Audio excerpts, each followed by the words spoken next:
Napoleon Bonaparte was born on August 15, 1769 in Ajaccio, Corsica, shortly after the island became part of France. Though born to minor Italian Corsican nobility, his family wasn't wealthy. He was sent to mainland France for military schooling, where he stood out for his sharp mind, particularly in mathematics and military theory, though he faced social isolation due to his Corsican accent and modest background. His rise began amid the turmoil of the French Revolution, which dismantled the aristocracy and created opportunities for ambitious outsiders. Napoleon quickly earned recognition for his tactical brilliance and loyalty to the revolutionary government. His first notable achievement came in 1793, when at just 24 years old, he led the artillery forces that helped recapture the strategic port city of Toulon from royalist forces backed by the British. This decisive victory earned him a promotion to brigadier general and marked the beginning of his meteoric ascent through the military and political ranks of revolutionary France. As artillery commander, Napoleon identified the strategic Fort Mulgrave, dubbed Little Gibraltar, and organized batteries to dominate the harbor. In December, he led 2,000 men in fierce trench and close combat actions to capture key fortifications. Despite being bayoneted in the thigh, he refused to leave the field. The decisive bombardment forced the British-Spanish fleet to withdraw, resulting in his promotion to Brigadier General. Battle of Lodi, 10 May 1796. Napoleon's army crossed the Adda River under Austrian artillery fire and advanced in columns toward the narrow Lodi Bridge. He then directed a daring mass infantry charge that broke the Austrian rearguard's resistance. French morale soared, his leadership gained renown, and the campaign toward Milan was secured. Battle of Arcole, 15th to 17th November 1796, Napoleon engineered a bold crossing of marshy ground under enemy fire, repeatedly leading from the front with the tricolor on the Arcole Bridge to inspire his troops. His personal presence rallied exhausted French soldiers and thwarted an Austrian threat to Mantua, securing control of northern Italy. Battle of Rivoli, 14th January 1797. Facing a numerically superior Austrian relief force, Napoleon concentrated his forces at Rivoli Plateau. He executed a masterful defense and counterattack that split the Austrian army. The victory compelled the siege of Mantua to succeed, clearing the path for French influence across northern Italy. Battle of the Pyramids, 21st July 1798. In Egypt, Napoleon applied innovative infantry squares, defensive formations that repelled massed Mamluk cavalry charges. Positioned near the pyramids, the French army held firm and routed the Mamluks, with minimal casualties and around 10,000 Ottoman Mamluk losses. This victory secured Cairo and established French control over Egypt. Between 1808 and 1813, Napoleon's empire reached its zenith and began to unravel. In 1808, he invaded Spain to enforce his brother Joseph as king, triggering the brutal Peninsular War. One of the most dramatic moments came at the Battle of Somosierra, where Napoleon ordered a cavalry charge through a narrow, artillery-defended mountain pass. The elite Polish light horse of his imperial guard stormed 4 batteries in minutes, opening the road to Madrid. Yet this lightning victory belied the grinding resistance that followed. Spanish guerrilla fighters, British troops under Wellington, and internal supply issues would bleed France in a conflict Napoleon called his Spanish ulcer. Simultaneously, Napoleon faced the Fifth Coalition in 1809. In Bavaria, he struck fast, defeating Austrian forces at the Battle of Eckmühl with precision corps movements and superior coordination.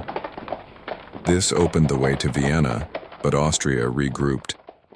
At the massive Battle of Wagram, involving over 300,000 troops, Napoleon's artillery and late arriving reinforcements shattered the Austrians after 2 grueling days, forcing the Treaty of Schönbrunn and reaffirming French dominance. However, the Peninsular Campaign dragged on. French forces failed to dislodge Wellington from Portugal and suffered continual attrition from guerrilla warfare and stretched logistics. By 1812, Napoleon had overextended his resources further by launching the fateful invasion of Russia. After the catastrophic retreat from Moscow, the Sixth Coalition saw their chance. In 1813, Napoleon won a dramatic victory at the Battle of Dresden, where despite being outnumbered, he used rapid reinforcement and counterattacks to crush Allied forces. But the win was hollow. His marshals were faltering, his veterans exhausted, and France's strategic position was deteriorating. The momentum that once carried him across Europe was shifting, and the weight of a continental war was finally bearing down. From 1813 to 1815, Napoleon's dominance gave way to a relentless decline as the consequences of overreach, attrition, and coalition unity finally closed in. Though his brilliance never vanished, the forces arrayed against him had grown too coordinated, too vast, and too determined. After his 1812 disaster in Russia, Napoleon tried to stabilize his empire during the 1813 German campaign. He won tactically at the Battle of Lutzen and Bautzen, using his classic speed and concentration of force to defeat Allied armies. But these victories lacked strategic follow-through. His marshals, lacking his decisiveness, failed to press the advantage, and the Allies, now learning from years of defeats, refused to be drawn into decisive confrontations on Napoleon's terms. The turning point came at the Battle of Leipzig in October 1813, also known as the Battle of the Nations. Outnumbered nearly 2-1 by Russian, Austrian, Prussian, and Swedish forces, Napoleon held out for days before his battered forces were pushed back across the Ulster River. This colossal defeat shattered his control over Germany and sent French forces into retreat. In 1814, as the Allies invaded France, Napoleon launched the 6 Days Campaign, one of his most brilliant yet desperate series of maneuvers. With limited forces, he defeated larger enemy corps at battles like Champaubert and Montmirail, demonstrating unmatched tactical brilliance. But it was too late.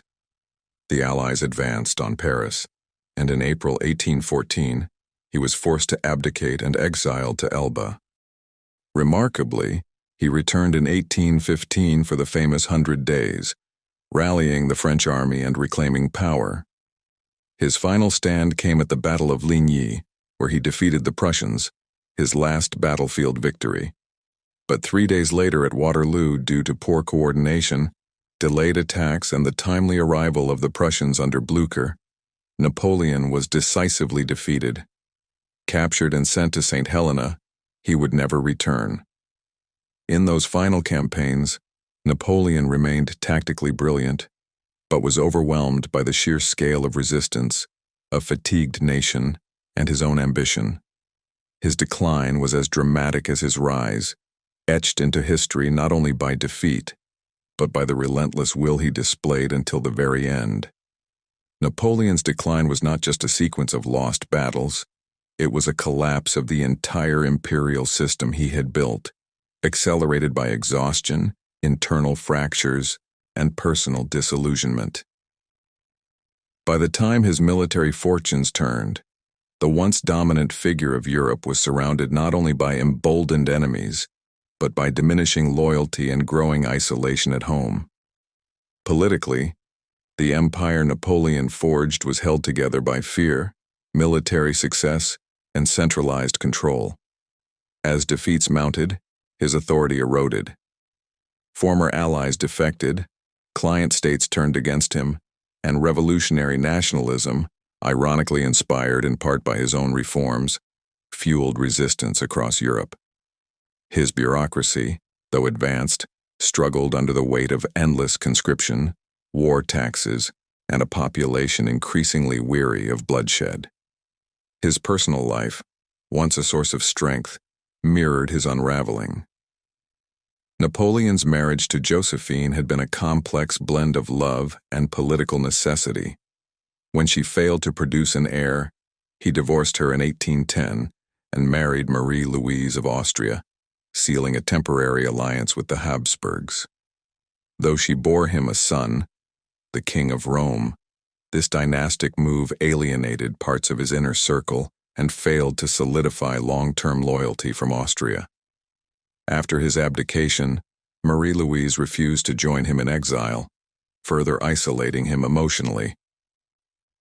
By 1814, Napoleon was no longer the fiery young general, but a fatigued ruler increasingly cornered by circumstance and betrayal. Even his return during the 100 Days was marked by desperation. Though he reclaimed power with incredible speed, his presence now stirred fear rather than excitement across Europe. His exile to St. Helena was less a fall from grace than a slow fade into reflective solitude. There, cut off from family, power, and his empire, he dictated his memoirs, trying to control the narrative of a life that had once controlled the world. In the end, Napoleon's decline wasn't just military or political. It was the slow collapse of a man who had carried the full weight of an empire on his will, only to be crushed by the scale of what he had built.